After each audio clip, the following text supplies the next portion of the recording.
ஜனாதிபதி திரௌபதி முர்முவிற்கு டாக்டர் பட்டம் வழங்கி ஸ்லோவாக்கிய பல்கலைக்கழகம் கௌரவித்து உள்ளது. அரசுமுறை பயணமாக போர்ச்சுகல் சென்ற ஜனாதிபதி திரௌபதி முர்மு அடுத்ததாக ஸ்லோவாக்கியாவிற்கு சென்றுள்ளார். அங்கு அவருக்கு உற்சாக வரவேற்பு அளிக்கப்பட்டது.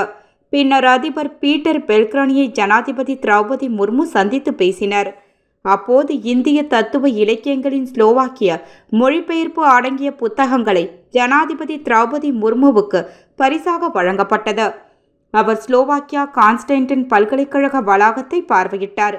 பொது சேவையில் ஜனாதிபதியின் சிறந்த பணிகளை பாராட்டி அந்த பல்கலைக்கழகம் அவருக்கு கௌரவ டாக்டர் பட்டம் வழங்கியது.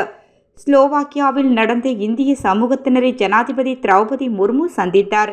அப்போது அவர் பேசியதாவது: இந்தியாவிற்கும் ஸ்லோவாக்கியாவிற்கும் இடையே உறவுகள் வளர்ந்து வருகிறது.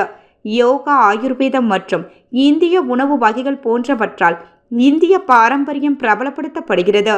இது இரு நாடுகளுக்கும் இடையிலான உறவுகளை வலுப்படுத்துகிறது. இது சமூகத்தின் அனைத்து பிரிவினருக்கும் பயனளிப்பதை உறுதி செய்கிறது. இவ்வாறு அவர் பேசினார். 29 ஆண்டுகளுக்கு பிறகு இந்திய ஜனாதிபதி ஒருவர் ஸ்லோவாக்கியாவிற்கு மேற்கொள்ளும் முதல் பயணம் இதுவாகும் என்பது குறிப்பிடத்தக்கது.